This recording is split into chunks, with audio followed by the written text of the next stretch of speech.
Since television hit the road. Today, Mario Milano moves stock for a Melbourne furniture company. 7 years after retiring from wrestling, Italy's gentle giant still encounters the occasional disgruntled fan. He says, you cost me a lot of money because one day I was watching TV and you were wrestling and I get upset, I got the chair and broke the television. So he blamed me. Now there's a man who let his actions speak louder than his words. Mario was a scene stealer. Whenever he entered the ring, the audience hushed. Most shows have their own scene stealers. Even if they're not the star, they have that knack of grabbing your attention with a single line or a look. Let me introduce you to one of the great scene thieves of television. Thank you, Don. I'll tell you a little bit about myself later in the show. First, someone who became so famous playing just one role that he almost cast himself out of television altogether. But as you're about to find out, he found a whole new audience in a very different field.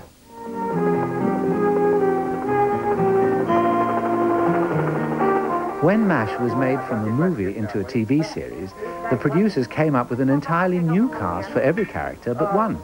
It seemed Radar O'Reilly was tailor-made for Gary Burkhoff. Wow, look at that little Corey. What a moose. Yeah, he weighs 56 pounds, he's walking around like crazy, and he likes to catch bugs and eat them. That's all I read, sir. Your daughter sends her love. I'm very proud to have played Radar. He was a character that touched me personally and was a very special part of me. Thank you, Radar. When I die, I'm willing you my height. After leaving the series, Gary struggled to find good roles. Casting directors couldn't see past the little guy in army fatigues and glasses. But I wasn't Radar O'Reilly. I was Gary Burkhoff, actor who had worked almost 20 years to get to that point where I could be given a chance to create good characters. And I didn't want people to think of me only as Radar, even though I loved him dearly. And so it was a very difficult period for me during that time. Gary found another way to express his talents. A self-taught painter, he was inspired by the fauna of Northern California. The older I get, I'm 52 years old now, I feel so grateful for life. And when I look into the eye of an animal, and I have an eye-to-eye contact with that animal, I see the spark of life. I mean, God is alive all around us. It's a miracle. Most actors spend a lifetime trying to achieve just 15 minutes of fame. Others only need 30 seconds. You know you're soaking in it. Dishwashing liquid. Relax. It's Palmolive. Remember Madge? Questionable methods as a hand care therapist may be, but she did know how to sell a product. I couldn't walk down the street or get on a bus or do anything without people saying, "You're Madge, hello Madge," or "Don't I know you?" Rubina Beard is back to what she did before Madge bubbled into being. Without me. 1, 2, Once a week, she gives dance lessons in Sydney's south, dividing the rest of her time between dance committees and her theatre consultancy. I absolutely love little children and I love to teach them and to watch them grow, and I go from 5, 6-year-olds up to teenagers, and I get to know them as people and watch them grow up. For these young starlets, she's like a goddess. To their mums and dads, she'll always be Madge. Madge enabled me to do a whole lot of things in my life that I wouldn't have been able to do at other times. Hello, I'm Mr. Ed. Wilbur Post didn't steal many scenes from his fetlocked friend, but these days, Alan Young doesn't have to share top billing with anyone. Alan does character voiceovers in Los Angeles. I'm type 2. I'm a Scrooge McDuck, the richest duck in the world. Giving voice to a duck is easy compared to what the producers did to make Mr. Ed talk. We used whips. We put bamboo shoots under his hoofs. The trainer, Lester Hilton, was brilliant. He put a soft nylon thread under the horse's upper lip. A little bit like children get peanut butter under their lip, and he tried to get rid of it. But he would do it on cue. The second year, we couldn't shut him up. As soon as I stopped talking, his lips began to move. That's what I like about you, Ed. You're a thinking horse.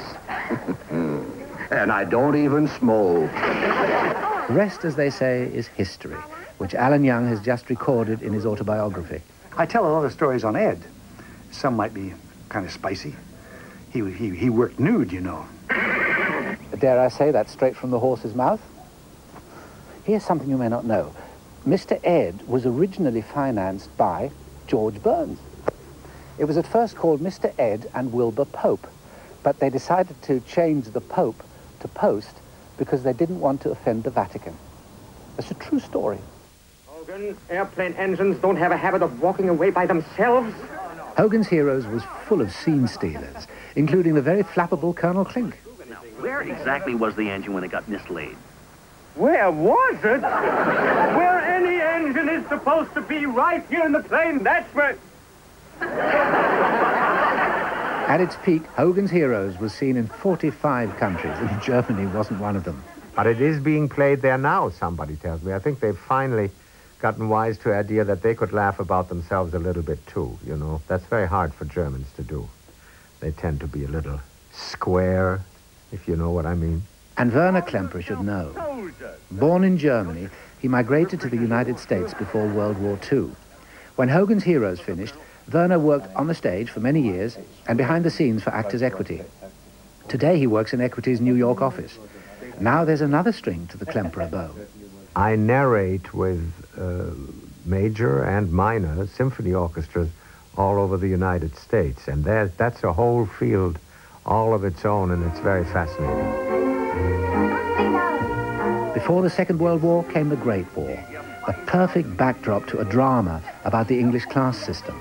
Perhaps 1917's going to be a bit better all round than 1916. Let's hope so, anyhow. Initially, we wrote downstairs. We only wrote about the servants, but they've got to serve somebody, so it became downstairs, upstairs, and then upstairs, downstairs. Co-creating the series allowed Jean Marsh to choose the role she played. The producers wanted her to be the lady of the house, but instead, Jean wanted to play the Cockney maid Rose. Pen and brush on the stairs. Yes, I am, Rose. First of all, they said, well, you don't look like a maid, which drove me crazy, you know, because what does a maid look like? It's so stupid. They said, you've got good bone structure. As if, you know, the upper class had the exclusive use of cheekbones. Today, Jean is still creating. House of Eliot was a recent success, and now she's either writing novels by hand in London or rehearsing for a movie mystery. Whatever I'm doing, I want to do the other thing. At the moment, I've been writing so much that I'm longing to do the Agatha Christie film. It seems as if it's going to be a holiday. But then, of course, when I'm doing that and the hours are proscribed, then I want to go back to writing when nobody knows if I'm working or not. The lovely Jean Marsh, who together with her sister Yvonne and Jean Simmons were the star pupils at a London drama school that I attended when I was about 16. I still live in London, a busy life, just finished at the National Theatre, now doing a lot of radio and television work, particularly in documentaries. In fact, I've just played Albert Einstein, which is a far cry from this little chap. You're a waste of space. Oh! He was very good character. He's got the license of the court jester, Manuel. Oh, so sorry, mister. Andrew Sachs stole many a scene in Fawlty Towers, playing Basil's pet Spaniard, Manuel. Working with John Cleese required very thick skin and a thicker skull. I complained to him once. I said, John, do you actually have to hit me quite so hard? Because you're nice in rehearsal, but really on the take, it's a bit much. He said, Andrew, what are you complaining about? It's not a long run in the West End. It's just once. Pull yourself together. So that's all the charity I got out of him. So I complained, but he forgave me. We found Andrew on holidays with his family in the south of England. Being cast so far from type has allowed Andrew to continue his acting career out of the shadow of Manuel. Take away the mustache, and Barcelona's most famous ambassador is just a face in the crowd. I remember one occasion I was in the local train at the height of the popularity of Fawlty Towers, and there were two girls opposite me, and one was describing the previous night's episode of Fawlty Towers, and they were looking straight at me. They didn't know who I was. That's the way I like it. Quite a character, isn't he? All right, coming up, the last laugh with some of our funniest stars, the men and women who did it all first, TV's trailblazers. But before that, dreams come true with our sexiest pinup. They're next. Television in the